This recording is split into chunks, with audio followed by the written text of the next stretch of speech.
Okay, so let's continue the module 4, the chapter 7, cache coherence and synchronization mechanism. So you can expect two questions from this concept.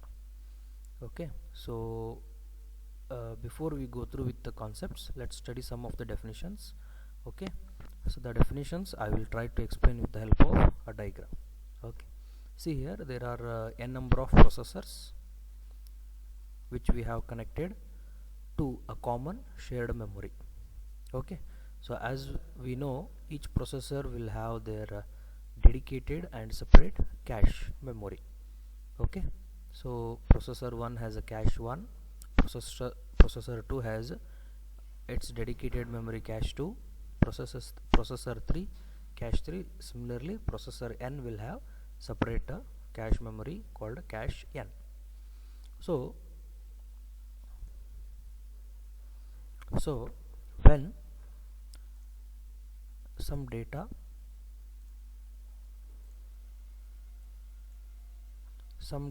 x is accessed, x which is present in shared memory is accessed by a processor.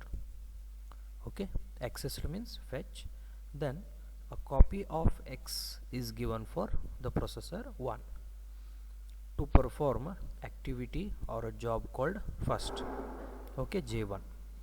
Now it is executing some of the activities, like let's take x is equal to 5 right now.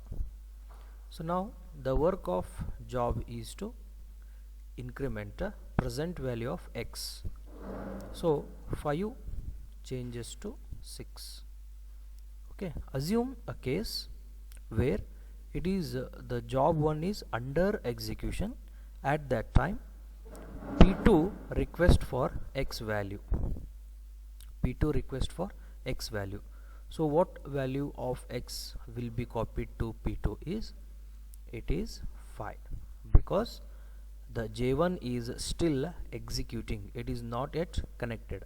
Hope you all remember from the previous discussion that fetch, decode, issue, execute 3 times and again execute, finally we have write back. See, even though plus plus requires only one execution step, to write the result we have to wait for 2 clock cycle units of idle time. So in this gap J2 has, that means process 2 has requested for data of x. So since the value is not yet updated 6 in the main memory or a shared memory, so P2 will get value of 5. So what happens when we have a value of 5 is, if it is into 2, what is that? Job 2 is multiplication. It will do 5 into 2. Instead it has to be done as 6 into 2. See the answer result, this will be 10, this will be 12. So expected answer is 12 and we have got a 10. This answer propagates for the further calculations. As we get a first or second step itself wrong answer, we cannot end up with the correct answer in the pipelined works. Okay, this scenario is explained through different definitions. I hope the scenario is clear. Let me repeat. Assume a variable with a value, some value. So first it is accessed by a processor and it is executing one task. To execute a task, only one execution is sufficient, but since we have deeper pipeline, so we will have multiple number of executions. Even whenever activity is small, in only first activity itself, first stage of execution itself, activity completes.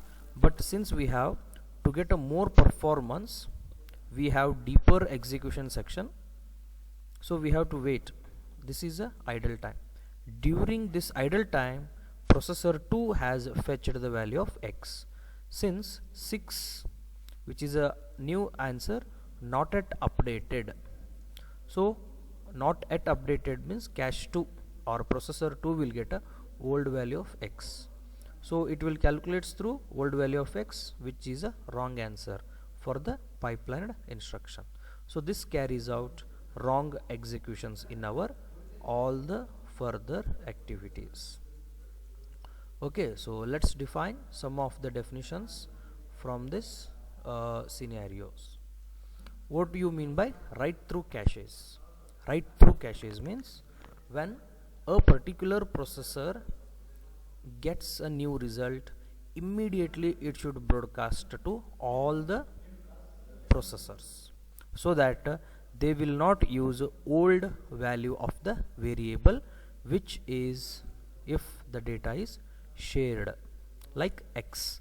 As soon as it calculates the answer as x equal to 5 plus plus, okay, it has to, I mentioned here 3 executions, so 5 becomes 6 in very first attempt itself. So no need to wait for another 2, it has to broadcast. Broadcast means send it to all. To whom to send? All the neighboring processes, so that their cache will be updated. Okay, this is one method which is called as write through cache. Second one is write back cache. So this is slower. This is slower.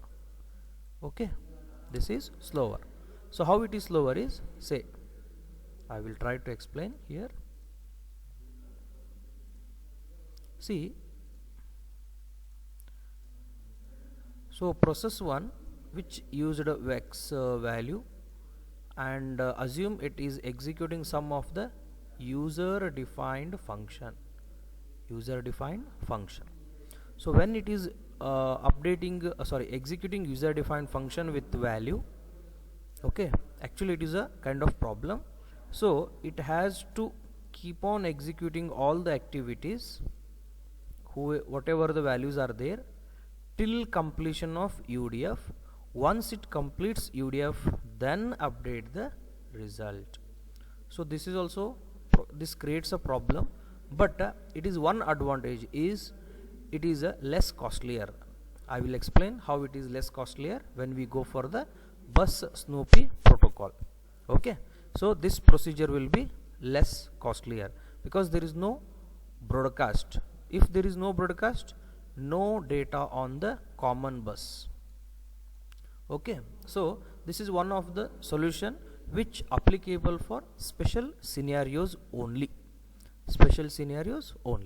Okay, fine. I will take one by one scenario whenever we will go for the bus Snoopy protocol. Okay, hope you will understand more over there. Just please remember, it has to continue the work till that function completes. Once function is completed, then only we have to update the result. Okay, fine. Next, valid data. So valid data means the data whatever we have fetched from memory, x is equal to 5, what we have fetched is 5. So this is correct. If the value fetched by P2 is 6, then it is correct, but it will not happen without the bus Snoopy protocol or directory based protocols. If it fetches now, it will be 5. If it fetches 6, then only it is correct. Okay, just remember what you mean by valid data. So because of some extra steps or care we have took with the help of protocols, we will get a correct data, that is called as valid data. So how to get a correct data, that we will study with the help of Snoopy bus protocol. Next one is invalid data. So the data what we have fetched is wrong, just like this. So actually what is the value we wanted to fetch? We wanted to fetch is 6, but what we have got is 5. Actually 6 is not yet updated, hence we have got a value 5. So even though for the outside word the value fetched is 5, value stored is 5, and also we fetched is 5, it looks correct, but P1 activity J1 is first started execution. So what is the result of J1? It is 5 plus plus, that means 6. If we would have got a 6, it was a correct data, that means valid data. Since we have not got correct data, definitely it is wrong or invalid data. So also invalid data is also called as dirty bit or dirty data. So next what we have is these all definitions you all know already. Read miss. So you wanted to fetch a data and data is not present, that means what? Fetch operation failed. So write hit. So successful execution of write operation is called as write hit. Write miss means, so we attempted to write a write a value on shared memory and that activity is not taken place, so that is called as write miss. So the last one is read hit. Successful data fetched. Okay, data fetch operation is success, that is called as read hit. Okay, so fine, let's take one important problem you may get in your examination. Define and explain the cache coherence problem. It is very, very important question. Okay, so now when we are trying to access a common data between a set of shared memory and caches, one processor has taken a data and it is not yet updated. When it is not yet updated, another processor will also fetch a data. This is called as cache coherence problem, which I have explained just now. See, let's explain through different case of the diagram. X is a shared memory. It is accessed first by processor 1. Okay, so processor 1 is under execution, that means some activity is taking place called as job 1. So now it is not yet updated the result. So if processor 2 also request, it will also get a value original X only, because it is not yet updated. Okay, so fine. See, now is write through. Write through means what? See, it has assume 5 plus plus is successful result. What is successful result of 5 plus plus? It is 6. Okay, but it is not yet updated. It is not yet updated. Exactly right, not yet updated. Processor 2 has requested the data, hence it will get a original value called as X. See, the difference of X dash and X is X dash is 5, sorry, X is 5, X dash is 6. Right through, it is not yet done. See this dashed line, it is about to do, but when it is about to update, that time only processor 2 requested.